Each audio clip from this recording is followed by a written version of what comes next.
Hello, guys, and welcome to a very special episode of the Stardom Cast. It is the return of our Q&A. I'm your host, Rob Goodwin. I'm joined as ever by Mr. Matt Turner. And Matt Turner, I have asked our glorious listeners on all of the platforms to give us their questions, whether it is wrestling, whether it's crisp flavors, whatever it is, and they have come good. We have got some doozy questions out there, my friend.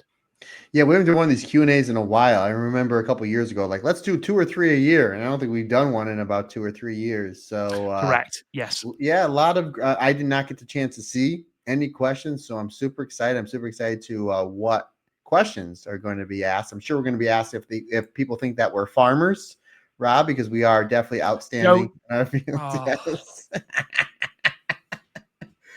Yes. You'll have to start the recording again now. No, leave it in. If we can leave in Andy Header watching the wrong show on Talk Joshi, that is true. We can leave this in, brother. That's where the magic happens. Leave it all in.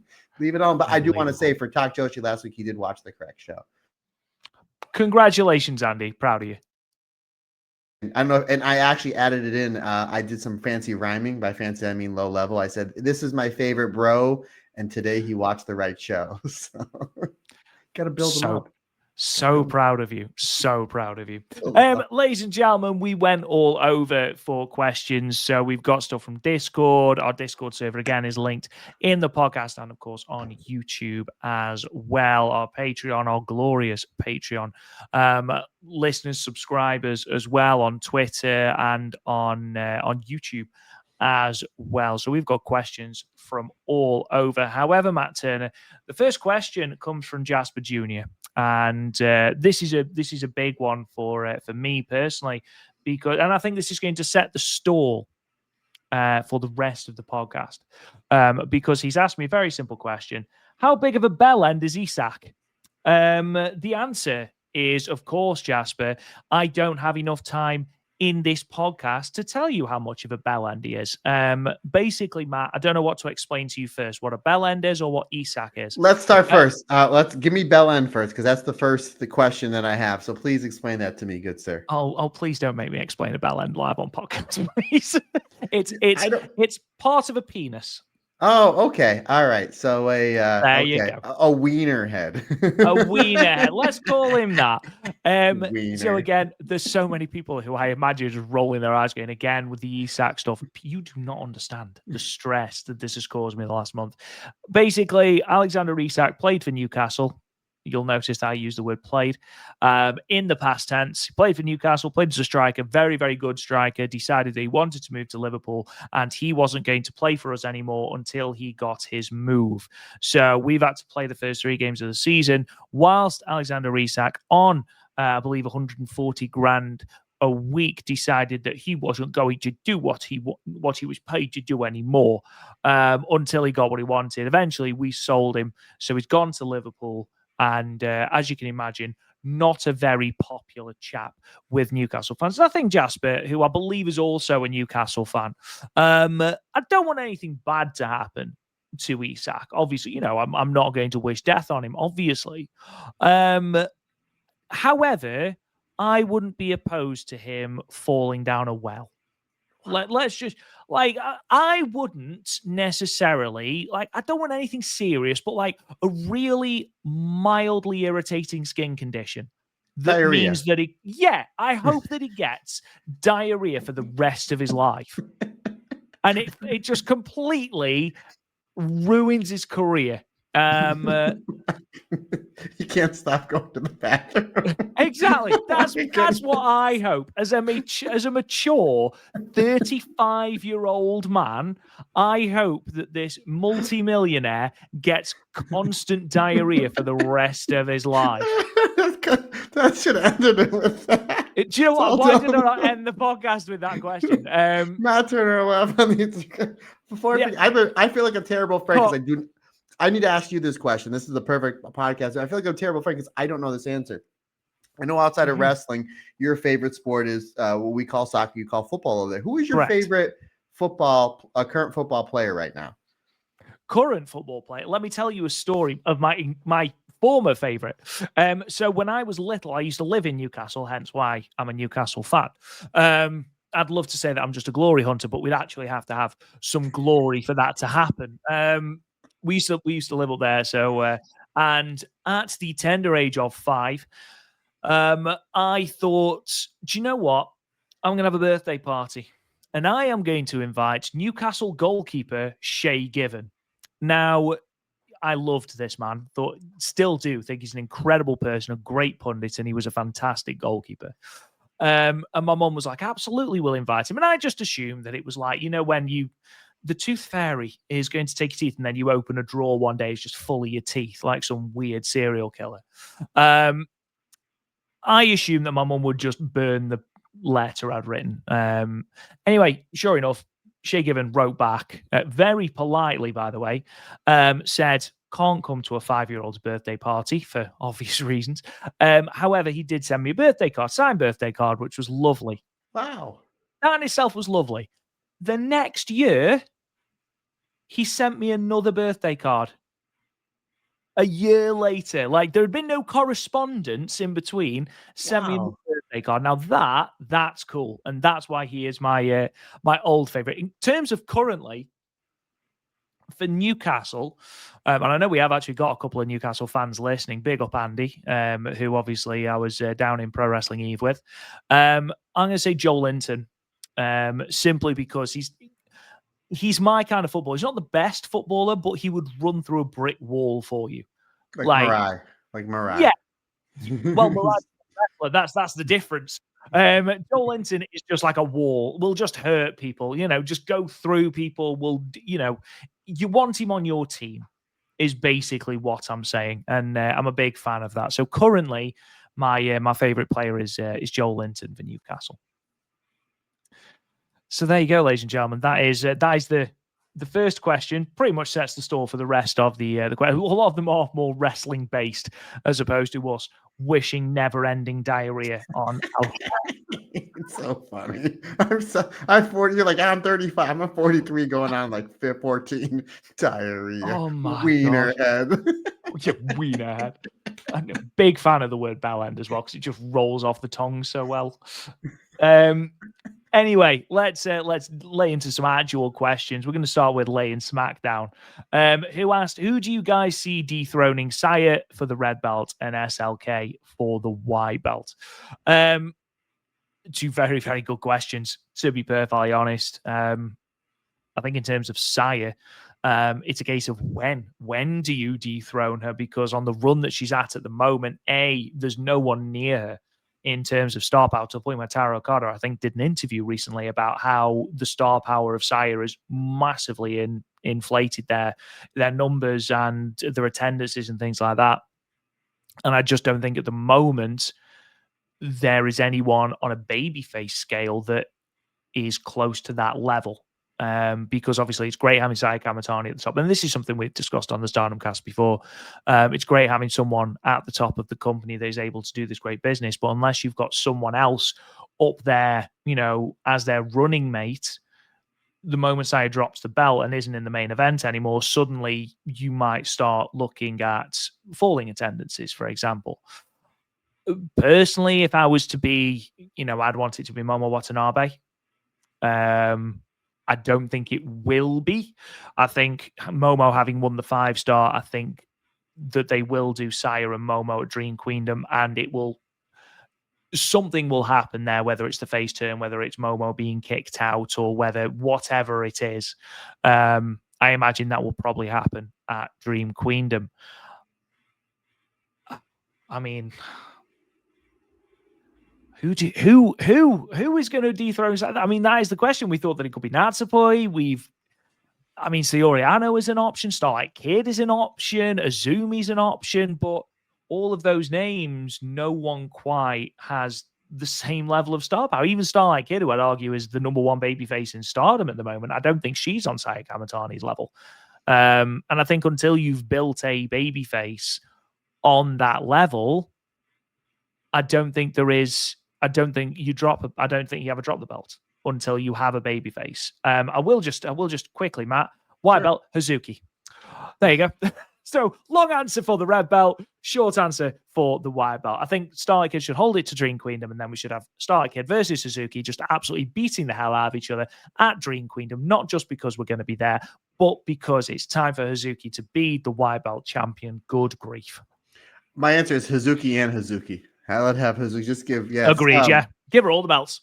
Future belt doesn't even matter. Absolutely. Bring back the SWA and have her win that, because why not? Why not? Have her win the future of Stardom. You had a great question with Saya Kamatani. I actually had this conversation with Andy Header both off and on air when we did Talk Joshi, where it's like, yeah, you're right. You do need to build a bigger baby face. Like what baby face is on her level? So I think Starlight Kid is the second biggest star in that company and the number one baby face. Obviously, Kamatani's number one. But at the same time, Saya Kamatani is kind of a baby face. So to answer your question, I think what's going to happen, and I don't like short title reigns. I think Momo beats Saya. I think at Dream Queendom. Mm-hmm. I think this is what you're going to do, because there's money. There's that old saying, there's money in the chase. We never seen Saya Kamatani chasing that red belt, because she never really kind of has. So now what else do we do with Saya Kamatani? Let's have her chase somebody, but let's have people buy tickets to have her beat somebody for the red belt. Obviously, the biggest stage other than Dream Queendom, if they do it again next year as well as they done last year, is if they run All-Star Grand Queendom again, if they run it in the Yokohama Budokan. So where do you, not Yokohama Arena, excuse me. So like, where do you try to get 6,000-7,000 tickets? To me, it's clearly kind of in front of you. I would have Momo beat Saya. This way it gives the big pop, and all the Momo fans are happy. And then I know this is going to piss a lot of Momo Watanabe fans off. You have Sari. She's running the Yokohama Budokan for her 15th anniversary show in the first quarter next year. Wow. And you know she's going to be cheered. I think you have Sari beat Momo for the red belt there.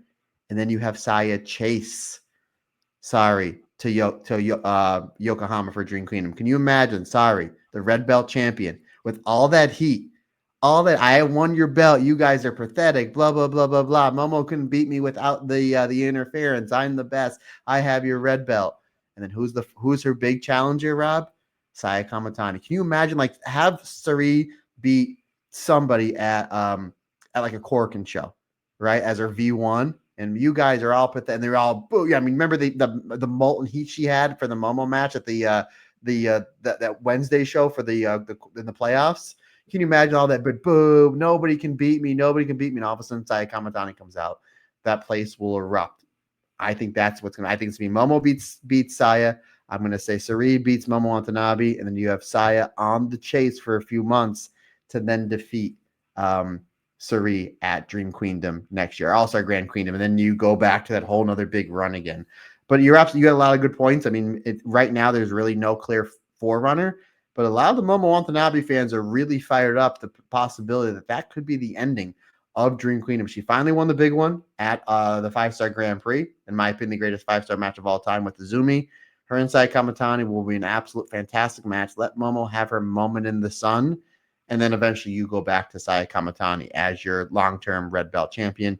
As far as white belt champion goes, of course, I'm going to say Hazuki. Why not? Starlight Kid is doing a great job with that belt, not only from a wrestling perspective, having on, great blockbuster matches, but from a financial aspect as well.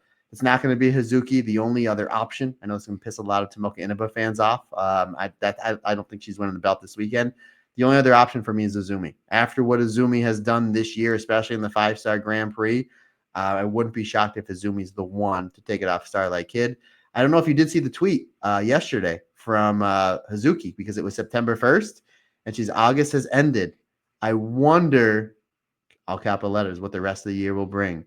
I don't think it's the bread. I don't think it's the Wonder Bread, Rob Goodwin. I'm thinking it's the Wonder of Stardom Championship. So Hazuki's always the right answer, but I wouldn't be upset if it is Izumi, or if it's Hazuki wins the belt and then she drops it to Izumi sometime in 2026. So my short answer, well, I know I gave a long answer. I'm going to go Momo Watanabe beating Kamatani and Hazuki beating one Starlight Kid. So Rob, considering the fact that me and you both said Hazuki, you know what that means, buddy. She isn't even going to be on the Dream Queendom card.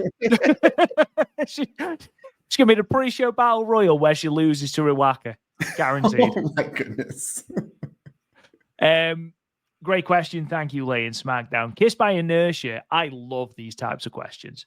Who would you each draft to make a Stardom and a Marigold Four Horsemen Uber faction? Now, you can read this in two ways. I don't know if Kiss by Inertia means a 4-person Four Horsemen in Stardom and then a 4-person Four Horsewoman in Marigold, or if they want a joint faction to rule over the two factions. I'm going to say, let's do one for Stardom, one for Marigold. And then if Kiss by Inertia, if you meant a collective one, we'll do that next time. Go on, Matt, you want to go first? I'm going to... Look, the Four Horsemen is your jam. Like, that's sort of it. That's your jam, man. So you go for it. I'll give you 3 different answers. I'm going to give you the combined one. Momo Watanabe, Utami Hayashisa, Saya Kamatani, and Azumi, and we're going to call them Queen's Quest. Come on, how did you not see that coming? That would be my combined. That would be my combined. As far as a faction just in straight Marigold, again, if we're going Four Horsemen, you're thinking of the elite because you had Arn and Tully and Flair and Ole, and then eventually Ole left. You had Barry Windham. So, I mean, I'm going to go with Mayu. I'm going to go with Utami. I am going to go with Vittoria Yuzuki. And I am going to go with Rhea Sato. Kind of be like the Ole Anderson, like punishing. Ooh, yeah, okay. because like Ole would grind you down with the punishing thing. So I would go with Rhea Sato. So that would be Mirai, Utami, Mayu, Victoria Yuzuki, Rhea Sato, Mayu, and Utami. And as far as Stardom goes, let's go. Again, we're overpowering the factions here. So we're going to go with Saya Kamatani. We're going to go with Starlight Kid. We're going to go with Shuri. And then we are going to go with Suzu Suzuki. Yeah. Love it. Yes, love it. In terms of Marigold, then I'm going to go slightly different. I'm not going to have Mayu in there. I'm going to go Utami as your sort of Ric Flair character. I'm going to go Koki Amare. I'm going to go Victoria Yuzuki. I think that's a great shout. And then as the enforcer, Jan Yota. Oh, yeah, that's a good one. Hands in the jacket. She's even got the bomber jacket, man. Yeah, she's already a member of the Four Horsemen, surely. In terms of Stardom, I'm gonna go Momo Watanabe as your leader. Enforcer, there's only one person you could have as your enforcer in Stardom. That's Bozilla, surely. Like, ain't nobody messing with Bozilla. So, Momo Watanabe, Bozilla. I'm going to go Azumi. And I'm going to go Aya Sakura.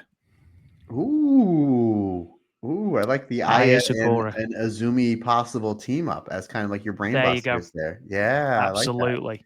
I like And that was what I was thinking with like Koki Amare and Victoria Yuzuki. I quite like the idea of Koki Amare being that sort of Barry Windham character. But again, who knows? Great question. Kissed by Inertia. Love that one. Going to Dirty Gato. 2 questions, but both are quite similar. He says, first question. Out of the current established Joshi wrestlers, not only who do see that could fit, but also who's potentially wanted in 2 wrestling promotions in the US. And second question, out of the young crop of Joshi wrestlers under 21, who has the potential to be in the top US wrestling promotions in the future? I'll sort of merge those questions, Dirty Gato, if that's okay. In terms of the Joshi wrestlers under 21, who has the potential to be in the 2 top US wrestling companies. That's a really good question because we've talked a lot about how promotions at the moment in Japan are just seemingly picking these outstanding rookies from out of absolutely nowhere. I mean, Stardom, obviously, before the injuries, you've got people like Matoya Hamabe and Karai, who was fantastic. Obviously, before the injury, you've got Isakura, Sayaka, Kurora, and then, of course, you've got in Marigold, everyone from Seriyama Oka to Yuki Yamazaki to Kamomo Minami, and that's without taking into account people like Senkara Katsuki, Sori Ayami, all these great rookies. Rookies are unreal at the moment. The level in which they are coming is truly phenomenal. But Matt, who could you see out of those rookies? And I know I said high score, and I know that high score is 30, but even so, still relatively fresh into her career. Out of the youngsters, who could you potentially see in Marigold in the in either WWE or AEW in the future? You have to understand it's corporate wrestling, it's TV wrestling. So not only you need to be It's great in the different, ring, absolutely. yeah, not only do you need to be great in the ring, you need to have a presence to you. So as far as like the current crop of rookies or wrestlers that are under 20, like once he said younger wrestler, I'm thinking of Starlight Kid Azumi, but they're like 21, 22. But and we've seen Azumi just crushing on AEW TV, but Victoria Zuki, with the different hairstyles, always having a different look that even before she gets in the ring, you're paying close attention. She already has that aura and star power. But to answer his first question, I've already have people that work loosely with the WWE that already told me that they have Saya Kamatani pegged. There is going to be massive people interest in the WWE that want Saya Kamatani once contract year is up. I know Saya Kamatani has been very vocal that she wants to stay in Japan, so hopefully that's the case. But no, we know that it's and of course, I mean, it's not like, oh my God, Matt's breaking some news. This is literally what I was told from somebody that works from WWE that I'm a really good friend of, that this is the person that they want, and they said once contract season is up, they're going to make her an offer. hopefully she can go anywhere, but of course, why wouldn't you? Like, why wouldn't you? She's the biggest star in Joshi and on the most buzzworthy wrestler in all of Japanese wrestling. So the first part of the question is clearly Saya Kamatani. But the second part of the question, as far as like the younger wrestlers under 20, around the 20 years old, I'm going to say it's Victoria Zuki. Yeah, completely agree actually on both counts. I think again, you look at, so for example, Tekla, who I think during that final Stardom run while she was with Hey, I think was quite divisive, at least among Western fans anyway. Yeah, I think has really found her niche in AEW. Unbelievable. Which She's doing a great job. yeah, absolutely. Her and the Triangle of Madness have been really, really good. And I think that sort of indicates the difference between a more corporate wrestling company, a more TV centric wrestling company, as opposed to a Japanese wrestling company. And might also be why we see with that, with the exception of Io Sky and maybe Asuka, we don't see that much Japanese talent pushed to the top of a company. Because it's so different. Things like being able to talk and cut promos and things like that are so important in that style of wrestling. I think Victoria is a great shout. I think someone like a Yuki Yamazaki is someone I think in the next couple of years could really break out. I think she has a character there. I think she's solid in the ring. But again, in terms of Joshi full stop, I mean, Saya Kamatani, again, how she would translate to a Western audience, I don't know. Obviously, one of the biggest aura farmers in Joshi was Julia, and Julia hasn't been on TV in God knows how long, say for 30-second segments to make way for Bloodline segments. So again, it is thoroughly dependent on a lot of different factors. Because I think Starlight Kid would be brilliant on a US wrestling promotion, but again, it's a case of what you're asking them to do, because we saw that Azumi did really well when she was in AEW. So again, it will be interesting to see a number of different Joshi talent on American programming. Brian B97 asks, what are some of the best Stardom trilogies or trilogies in Joshi in general? Two answers from the world of Stardom. Io and Mayu, obviously, is the number one. Tam and Saya. Dream Queendom, that match at Korakuen, and then, of course, the All-Star Grand Queendom match as well. Condensed, furious, emotional, passionate, with the highest of high stakes, which at the time of recording, at least, Tam is still retired. I think it was beautifully done, really, really beautifully done, and is, in my mind, with the exception of Mayu and Io, the best trilogy that Stardom have put on. Certainly in terms of numbers, because they drew a hell of a lot of seats. In terms of wider Joshi, I mean, take your pick. Aja Kong and Bull Nakano.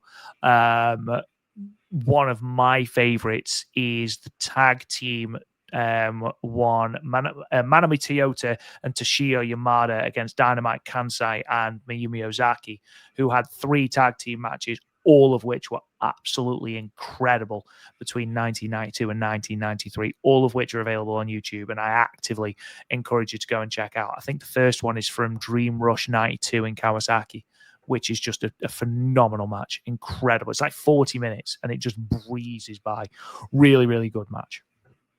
Yeah, as far as Stardom goes, obviously those are the 2 go-to, the Mayu Io, the trilogy for the red belt, and then Saya and Tam, like I said, those 3 matches, Dream Queendom 2024, Korakuen Show from March in 2025, and then obviously All-Star Grand Queendom from April 27, 2025. And if you're going to watch those matches, I know it's not a trilogy, but go back and watch some of their other matches. You know, their matches for the Wonder of Stardom Championship are really, really good, especially those 2 matches from Sumo Hall. But to kind of add on to that, I will go with a trilogy of singles matches, the most recent singles matches between Azumi and Starlight Kid, the 2 matches for the Wonder Belt, on the one from Cinderella Journey back in February 2022, and then their rematch back in March of 2023, back at the Triangle Derby Finals, and the match they just had recently for the Wonder of Stardom Championship at All-Star Grand Queendom. That's when I would go to. Shuri and Utami, their trilogy for the red belt. I mean, you can't. Sure. You can't overlook that. That's great. To kind of just go on the tag team stuff, definitely go back, and it's very recent. Watch the trilogy of matches between Soriano Natsupoi versus Wingori. They're 2 matches from last year Goddess of Stardom tournament, and then their championship match that they had back at the conversion earlier this year. So those would kind of be the ones off the top of my head.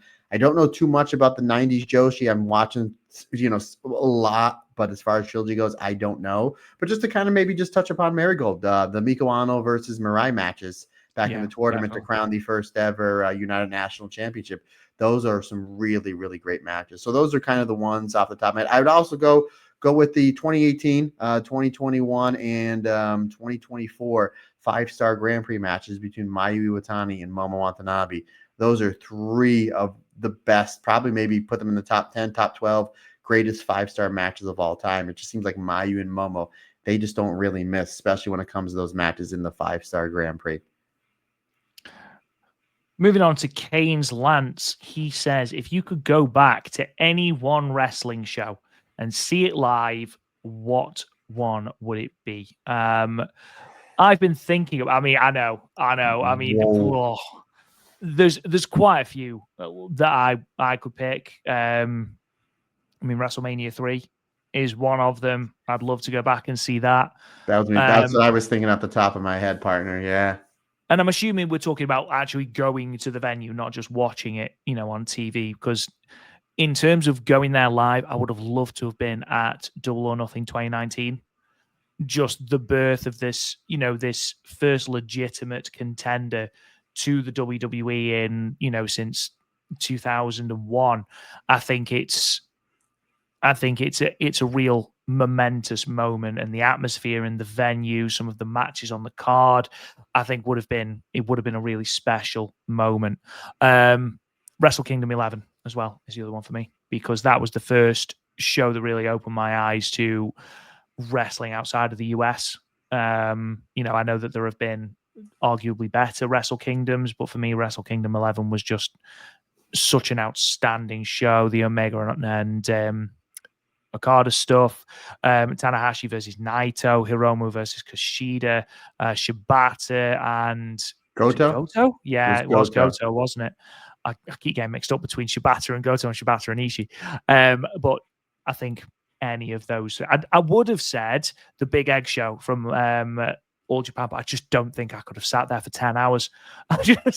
Much as I love wrestling, I think 10 hours would have legitimately killed me. So WrestleMania 3, Double or Nothing 2019, and Wrestle Kingdom 11, I think, for me.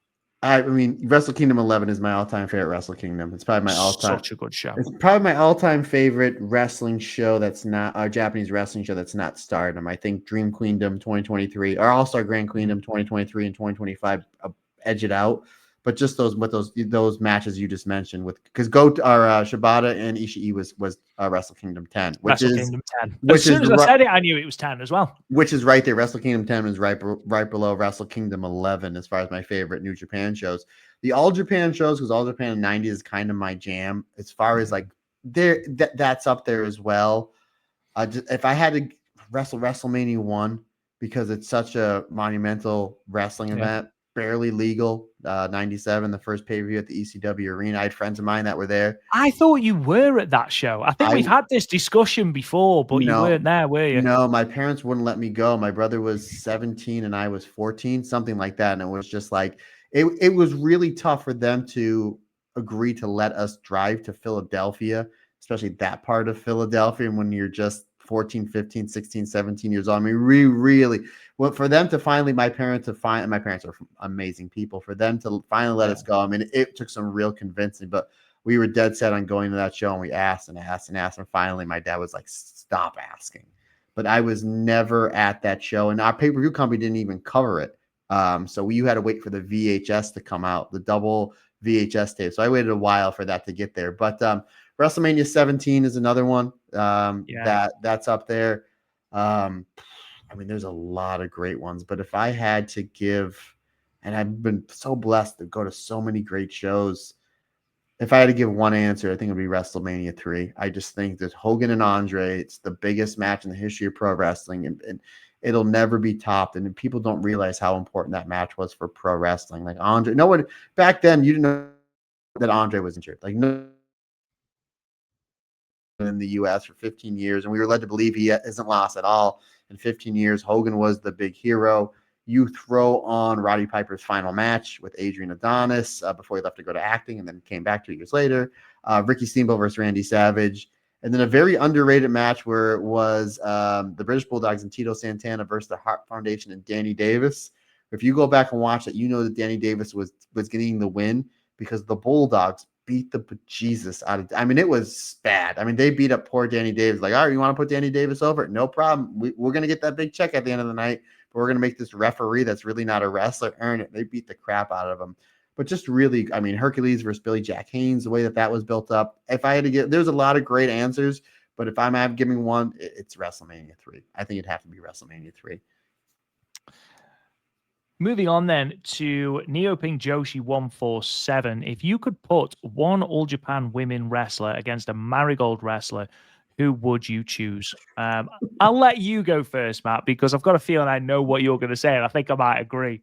Yeah, Miami Toyota versus Mayu Iwatani. Yeah, yeah, I was going to go for. Yeah, I mean, there's a lot of great ones. You go Bull Nakano, Megaton would be a great one. No, I mean, there's a lot of great answers. But as soon as they said All Japan versus a current, I thought you say current Joshi. How do you not do Mayu versus Minomi Toyota?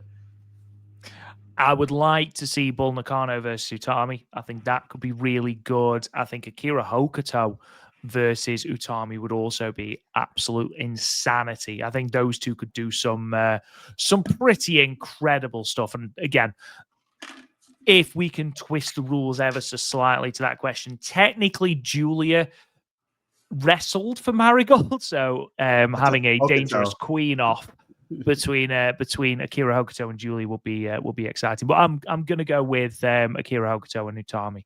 I think that will be a very tasty matchup. I'm gonna go with another honorable mention. Technically, she was the first champion. What about Sarii versus Kandori? Oh my god!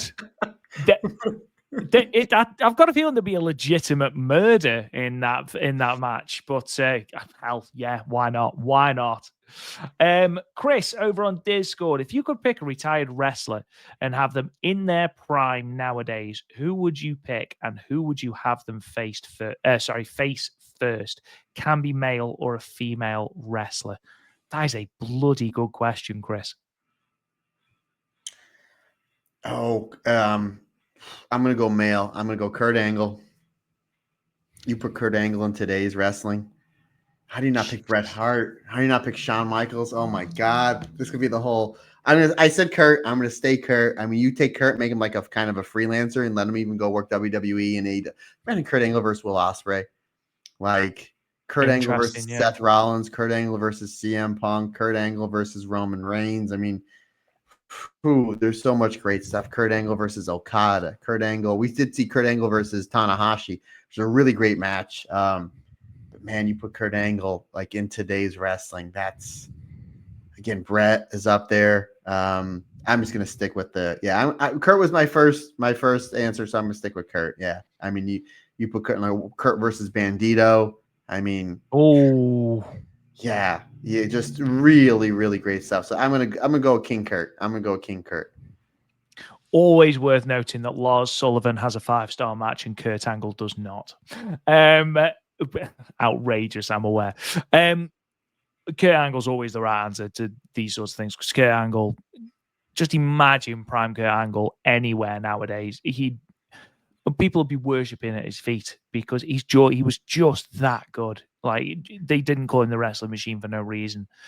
I'm going to go slightly different. I'm going to go Eddie Guerrero for a very similar reason. And I'm going to go Eddie Guerrero versus prime Hiroshi Tanahashi. Oh, yeah. That'd be good. Did you ever see Eddie Guerrero versus CM Punk on the Indies? I know that there was a 3-way randomly in Ring of Honor, wasn't there? Was it Rey Mysterio, Eddie, and Punk? It was an IWA Mid-South. I'll send you the two matches. Right. Yes, please do. They wrestled each other twice. Eddie beat Punk for the IWA title, and then they did the 3-way, where then Punk got the belt back. And then Punk got to ride with Eddie, or he would not ride with Eddie. He would go to Eddie out with dinner afterwards. And Punk told me a lot of great behind the scene stories with Eddie. They got really, really close. But yeah, I will find those because CM Punk, he always says, he thought part of my language, he thought he was the shit. And then he got in the ring with Eddie Guerrero, and he was just like, man, I know nothing. I know nothing. It's that old adage, isn't it? You never know everything. You're always learning. It's the same with any sort of sport. And yeah, hell, that's absolutely the case. I am going to keep some of these questions back for a future one, simply because we've got quite a lot. But Brandon Teal on Patreon has asked 2, and I want to do both these questions. And then we've got a typically outrageous question from Steve Caclamanos. Can't wait. Because of course he has. Brandon, been thinking of what to ask, and 2 came to mind. So question 1, for both of you, what would you view as the most important matches in the history of Stardom? Top 5 or top 10? Might be a little too broad of a question, but I thought it was an interesting question to ask. Question 2, what did you both think of Kairi's return to Stardom run from 2022 to 2023? Her return to Stardom after leaving WWE is what brought me to watch Stardom for the first time. I know some viewed her return run as not good, probably especially compared to her original run in the company. Thank you, Brandon. So let's start with that first one. Let's go with top 5, because I'm feeling if we do top 10, we'll be here for decades. If you were to rank the top 5 most important matches in the history of Stardom, I'll let you go first, Matt.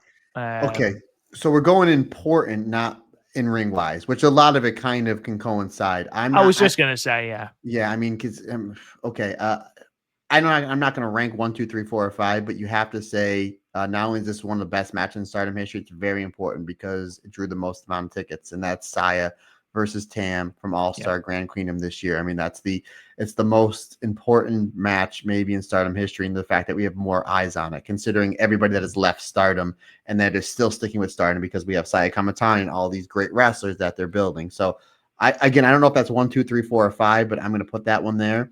I'm going to say Mayu versus Io when Mayu wins the championship. I like the match from 2016 at the end of 2016 better. But I think that one's year-end climax. But I think their match from, I think the name of the show was Galaxy Stars.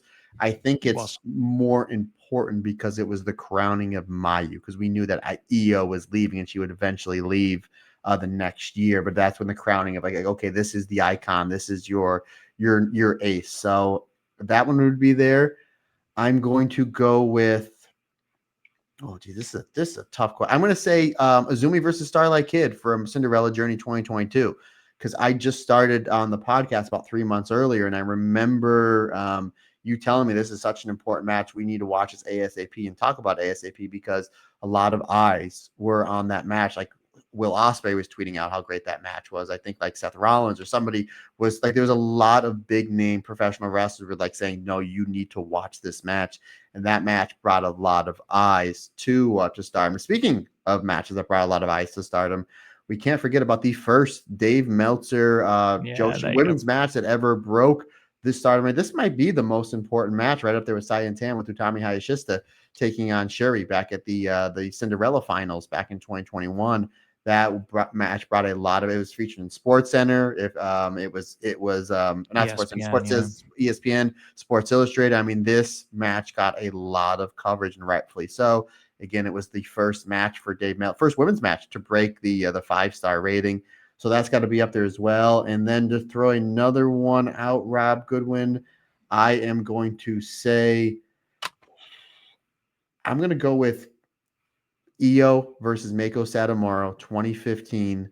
That's a great shout. Because the company was struggling because of the Ghastly incident, and a lot of people think that the company was going to fold. You had Mako Satomura and Ian Kyrie had those two back-to-back great matches.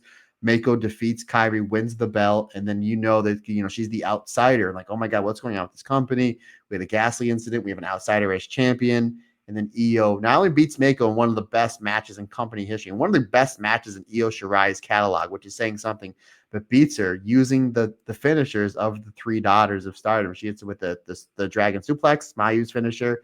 She hits the Insane Elbow, Kyrie's finisher, and then beats her with her own move, the Moonsault. So those would be my top 5, just kind of off the top of my head. Different day, different answer, but I think I would 100% always lock in Tam versus Saya from All-Star Grand Queendom, and Shuri versus Utami from the 2021 Cinderella Finals back in 2021.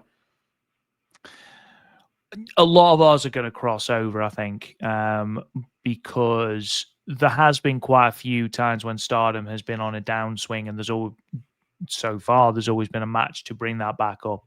I think when you are in the process of losing stars like Kyrie and Io, that match, that passing of the torch between Mayu and Io is so important from Galaxy Stars 2017. The Utami and Shuri match in 2021, coming out of COVID, the passing of Hana Kimura, Arisa's retirement, that match bringing so many international eyes to Stardom. Again, so important. And it's the same for Tam and Saya, that match from All-Star Grand Queendom.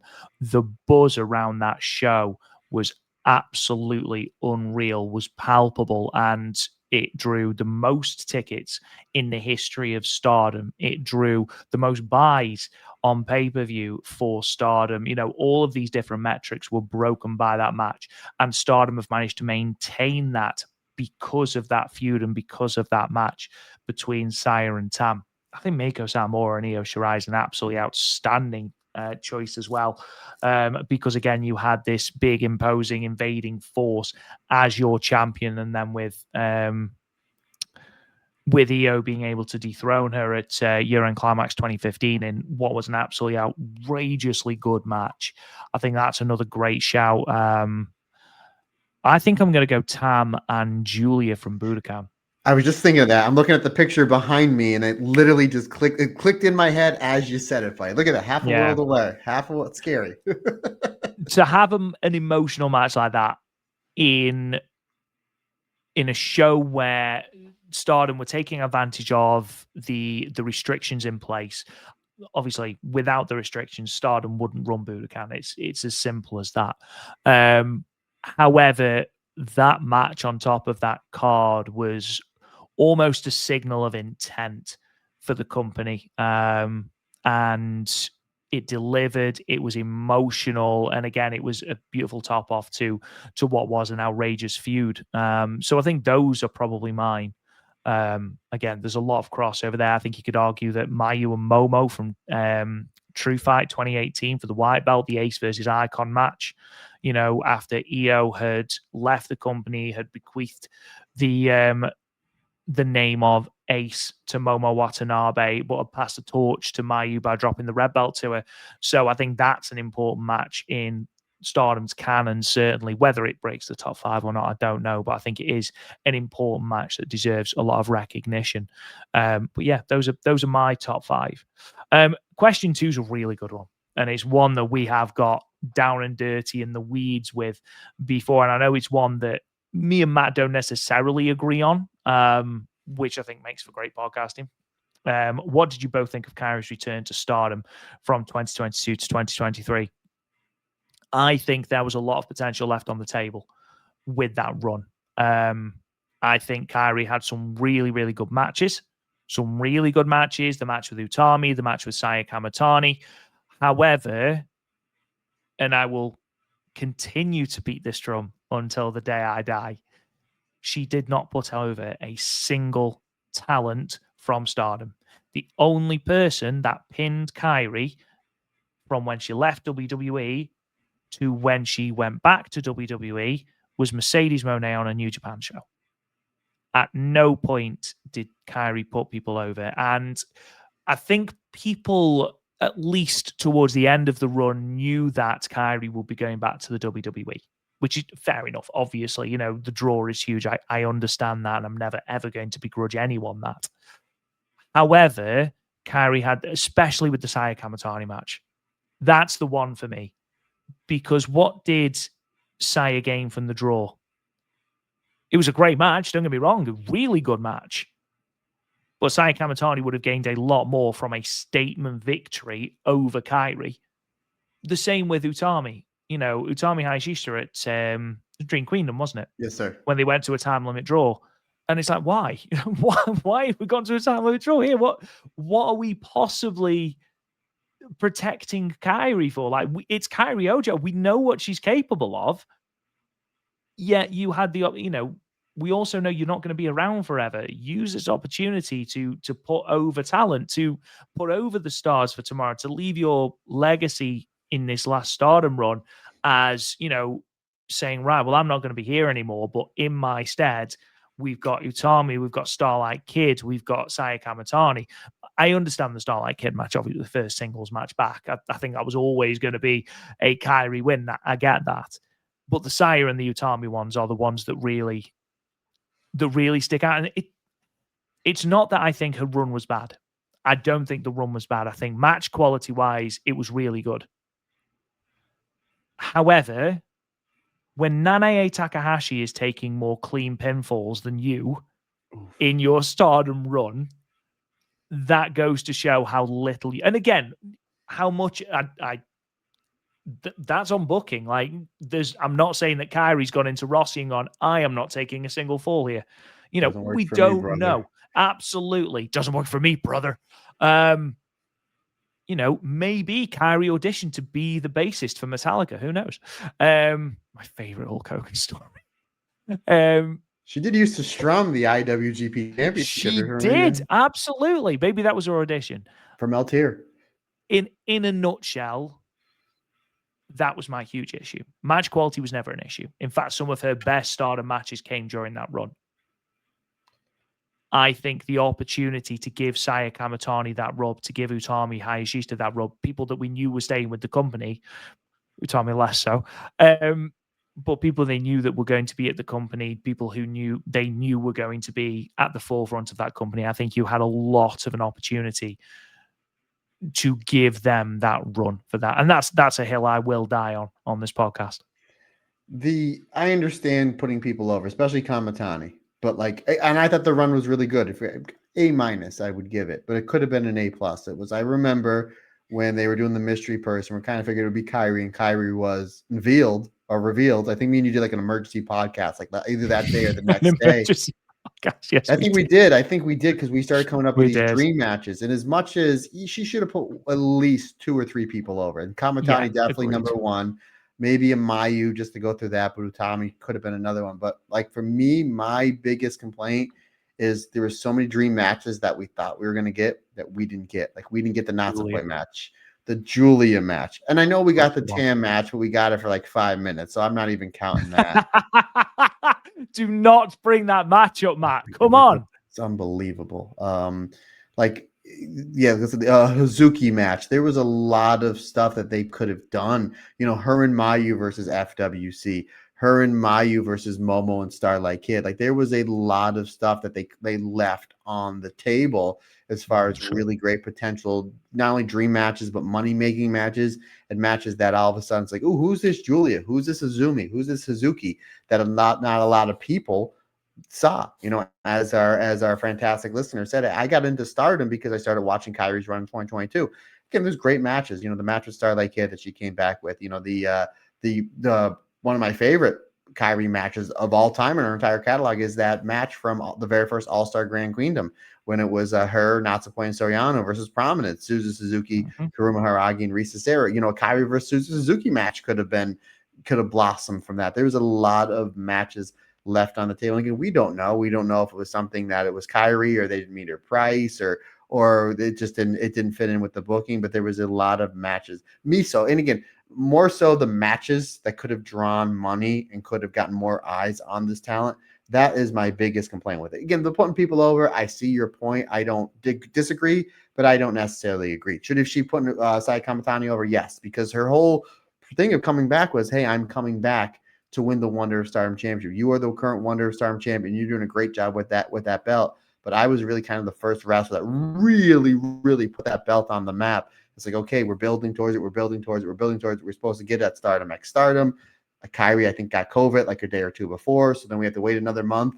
And they had a great match, but it's just like it should have ended with Kamatani getting her hand raised. So again, I thought it was great, A-, but there was a lot of matches left on the table. Had Kyrie lost the Saya Kamatani match, I wouldn't be complaining. I wouldn't have an issue with the run at all. I think it was the fact that not one person went over Kyrie in that entire run. That was the issue that I had. Had it been one person, whether that was Saya, whether that was Utami, whether that was Starlight Kid even, wouldn't have had an issue with it. You know, Nanae Takahashi, I know that me and you have said about, you know, the issues with Nanae's second run in Stardom, and you know, again, we are on tape saying it. Go and check it out in the archives. Nanae did business and got rolled up by Waka Tsukiyama. Like, are you telling me that Kyrie couldn't get rolled up by Saya Kamatani? That shouldn't have been a roll. That shouldn't have been a roll up. That should have been, if you're going to lose. That should have been Star Crusher or 450 or the Phoenix Splash. I think she was still using it. Clean in the middle of the ring. 1, 2, 3. That's how you put somebody over. But even though, I'm not just saying this, Kamatani is one of my favorite wrestlers in wrestling, even though that didn't happen, Kamatani did A-okay with that Wonder of Stardom Championship. And I think that she's doing all right now, buddy. So there's only one way to end this podcast, and that is with a typically unhinged question from Steve Cackle and Manos. So basically, question: would you both indulge me in a game of drumroll? Hate Clue. Oh yeah, we've got a game to play, Matt Turner. So the synopsis. Kirsty's going to kill me, by the way, for doing that. She's in bed. The synopsis. Are you ready? So yes, President Taro Okada has been knocked out, and Hate are the prime suspects due to Mr. Okada's eventual repeated semi-conscious groaning of the acronym. However, Devil Princess are off fighting in Pro Wrestling Wave, so Rina and Azusa Inaba are innocent. Rob and Matt must each make one guess about the 3 different aspects of the crime. Okay, so number 1, who's done it? Is it Momo Watanabe, Natsuko Tora, Saya Kamatani, Konami, Ruaka, or Fukigen Death? I'll read that whole thing and then I'll go through the options again. So don't worry, Matt. You haven't got to remember. I already know the number 1 answer. Go ahead, continue. Go. What's the second question? I imagine it's the same one as mine. Number 2, with which weapon? Is it a baseball bat, a metal pipe, a metal chair, a spray can? The answer is never a spray can, Steve. Come on, you know that. The hate crate, or a loaded copy of Tokyo Sports? Number 3, in which venue? Ota Ward City Gym, Korakuen Hall, KBS Hall, Big Pallet, Fukushima, Sendai Pit, Light Cube, Utsunomiya, Okayama Convention Center, the Yokohama Budokan, or Act City Hamamatsu? The conclusion: there is an answer, and I have it all ready. Should both Rob and Matt get nothing right, they both lose. Okay? Should either of them get anything right, then we will either have a tie, or the one who gets the most right wins the title of Stardom Super Sleuth Machine. Are you willing to play? He says that he will provide the answer in the comments of the uploaded Q&A show, but careful, I am a tricky one, and I love a good story full of twists. Wow, so we have to wait on our own podcast for an answer. Wow. Right, so I got my answer. Matt, you've got an answer. Okay, so you don't need to read Taro God is down for the count. He's down for the count, Matt. Who is your choice? Who's done it? Now, the one little handicap we have is we've never been to any of these venues before. So if you played the video game, board game, or watch the movie, which stars Christopher Lloyd from Back to the Future, there's certain different exits and entrances. So I don't know if there's any a secret exit. However, here's what I'm going for. We're in KBS Hall, and Teruo Okada's like, look at that beautiful stained glass ceiling. Nice. Yeah, beautiful. Of course. He's distracted, and all of a sudden, he's hitting the head with a loaded Tokyo Joshi Sports. And who is the person that usually walks around reading the newspaper? Consider the fact that Teruo Okada was almost knocked out to death. It's fucking death. Wow. With loaded Tokyo Joshi Sports in KBS Hall. Boom. That's my answer. I love it. I absolutely love it. However, okay, you're wrong. Tell me, good sir, what do you got? So, bear with me. It's going to be Konami. Konami is going to be the person that's done it. She has spray painted her own face into the makeup of Fukigen Death. Oh my God. So has hit him with the loaded copy of Tokyo Sport. It's a frame job. It's a frame job from Konami. And it's all taken place in Sendai Pit, the smallest of the venues, and therefore lots of little corners that you can hide in, lots of shadowy corners you can hide in. It's a frame job. Where it's going, I don't know. Maybe a sequel, but that's where I'm going with that. Steve, where do you get these bloody questions? That's a great one. And you had a great answer. The fact that it was Fukigen Death, but not Fukigen Death. Oh, wow. Wow. Great stuff. I like your answer better than my answer. I want to see that board game or video game or that movie. Who would you get to play Konami? Christopher Lloyd? Christopher Lloyd. Yeah, absolutely. You got to keep on brand. If it's not broke, don't fix it. The idea of Christopher Lloyd playing Konami, who was in turn playing Fukigen Death. Great Scott. Great death. Love it. Absolutely love it. Ladies and gentlemen, thank you to everyone that submitted questions for our Q&A. We're hoping to make these slightly more regular than otherwise. Whenever we do these, we will put a call out on Patreon, on Discord, on Twitter, on Instagram, and on YouTube. So again, keep an eye out. We'd love to have your questions. Again, they don't have to pertain to wrestling. They can pertain to whatever you want, as proof by Jasper making me say that Isak should get diarrhea. Never forget that. Ladies and gentlemen, thank you so much for listening to the podcast. We truly appreciate you. Don't forget to subscribe to the podcast wherever you get your podcasts. The new links are up in as many places as possible. If it's not up on your podcast platform, let me know, DM me, or put it on Twitter or Blue Sky or whatever, and I will try and get the podcast up on that. I think they are up on most places now: Spotify, Apple Podcasts, Castbox, Pocket Cast, Podcast Addict, all of those different places they are available at. So I will put it all in the link tree, which you can find in the podcast description, or in the YouTube description as well. Don't forget patreon.com/the Stardom Cast. We can find all of the good stuff for as little as $1 a month, where you can also find all of our bonus episodes and, of course, the news and reviews and previews from the world of Marigold and Stardom as well. That's all free, so you don't have to worry about signing up or paying or anything like that. That will always be free as well. On social media, we are at the Stardom Cast, unless it is Instagram, Threads, or Blue Sky, in which case we are Talk Joshi.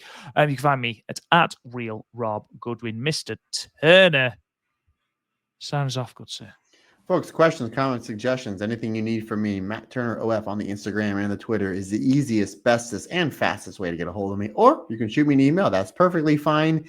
The email address is thestardomcast22@gmail.com. Folks, that's going to wrap it up for a fun-filled Q&A. That was fantastic. We hope to be back with it sooner than later. We greatly appreciate your support and your questions.